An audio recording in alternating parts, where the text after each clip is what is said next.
Good afternoon, my people. This is a measurement of a 1-year-old dress, and on the paper there, I wrote measurements and inches.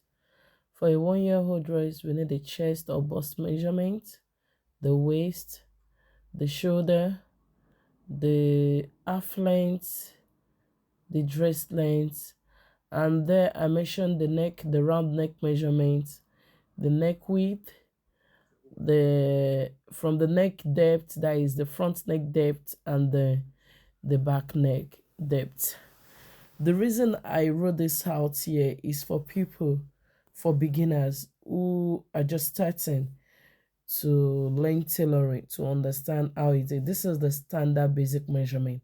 That is why I write 90 to 20 inches. That is, I give you the basic. That is that a small child or a big child, but that is like around a year old. This measurement is going to work. And then I brought out my white sheet of paper. I fold it into two. Whenever you want to sew, I will always advise, always try to fold into two. Fold into two, because folding into two will make the measurement you are making, will make the sewing you are making into a perfect measurement. Yeah, is it the measurement? It will give you the perfect measurement, because majority of your sewing will be calculated.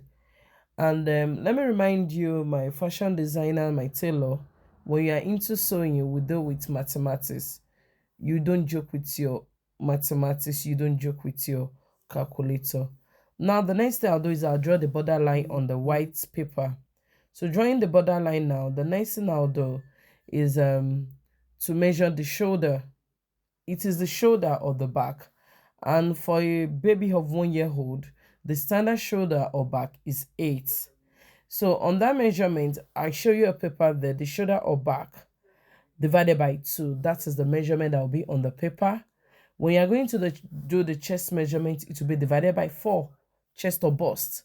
And when we are doing the waist measurement, is divided by 4. The armhole, we take it round, or we do bust divided by 6 or 5 plus 1.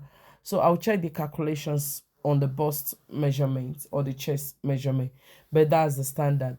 Now we saw the shoulder with the measurement I had earlier is 8. So it's going to be 8 divided by 2, which should give us 4. So now the shoulder of the child will be 4. We can't use 8, because when we use 8, it will give us like, that means we are going for the adult one. But it is 8. The back of the child is 8. A year-old child is 8, and divided by 2 is 4. So we mark 4 there. You know our paper is on fold. So the next thing we are going to do now is our chest measurement. For us to do our chest measurement, we go down to measure our chest line. So it's either we use the measurement of the round armhole, or we use the measurement, the standard measurement I gave to you. That should be bust divided by 5 plus 1. That will give us the standard chest measurement. So on that paper, I went down by half an inch. Initially, I love to go down by 1 inches before I draw my slant to the middle side, to the folded part. So from there, from where I marked, I come down by what I get. That is either my round armhole measurement divided by 2, or the standard measurement I gave to you. So now I'm marking it over there. So after I marked it over there, I'm going to try to draw my straight line out. Please, we need a chalk or pencil with our rulers. So from there, the next thing I'm going to measure should be my half length. It should be my half length. So on the paper, I'm trying to indicate what I measured there to make it easy and understandable for my people. So from there, yeah, to make it easy and understandable for my people. So for it to be easy, I had to write it like what I'm doing there. I had to write it out to make it easy for my people to understand what I am doing. And then please, you can use this for an adult measurement as well. If you know how to do your measurement, let me know. If you don't really understand how to make your measurement, let me know. I can do a video on how to measure on human. So there now I'm doing the half length measurement. that is from my shoulder to my half length. And when we talk about half length, on an adult, we can go 2 inches upward from your navel, and on a child, you can do the same thing. It depends on how high or how low the your client wants your half length to go. So now I have ruled out my half length. Now what I will measure there now is my waist measurement. Okay, yeah. So I rule out my half length. So as I was saying, it depends on how high your client wants your waist measurement to be, maybe high or low. So but the standard I use is 2 inches up above the navel. Yeah, 2 inches above the navel. So on the paper now, I marked my chest line for the armhole. For my bust measurement, the chest line, I'm marking my round chest line on the measurement we made there. So if you are following me the way I'm marking this paper and explaining, I think you need to start taking your paper and book.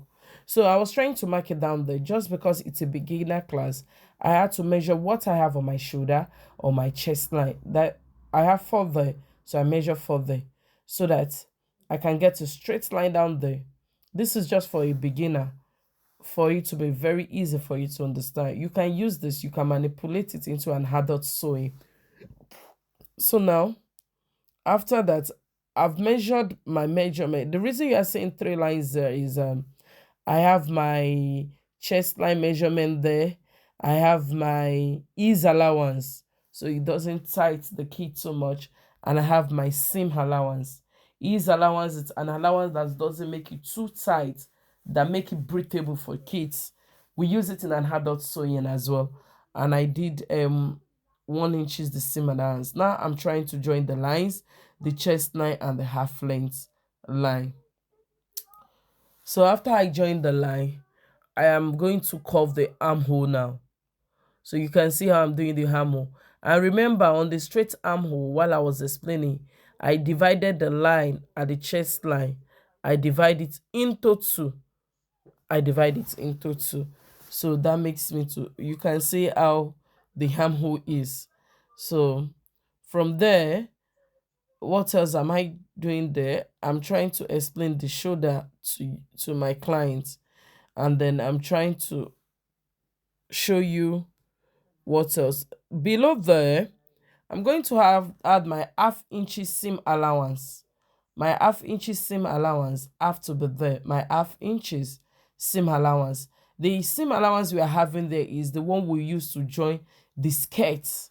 The half length, that is the joining from the half length to the skirt's length.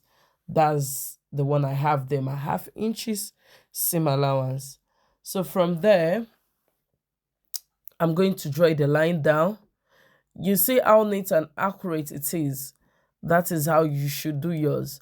I'll be so happy if I can see you people posting this under my video. I would like if you can snap your front draft. This is just the front draft. And then this is, I'm showing you the picture of the round neck, the neck width, the front neck depth, and the back neck depth. And when I go into the advanced class, I will give you the standard logic of how to do all those things. Most of it have measurement, but what I'm doing now is basically just a freehand cutting, which make it more easy. Now I've measured my width measurement, which is 2.5, and I've come down by 3 inches. Now I will take my round neck measurement. So you need your ruler. If you can't use your hand to form the round neck, you need your ruler. So I'm using my ruler right now to draw out the neck, the front neckline. So I'm using my ruler to draw it out. So before we now move to the back line, I'm going to cut out the shoulder. I'll cut it out at the armhole, and I will cut out the down part. So when we're talking about the backside is where I love a lot of drama to be done, especially when it is for a kid outfit. On a kid outfit, from the backside, you can manipulate it into different style. You can do the zigzag, the X.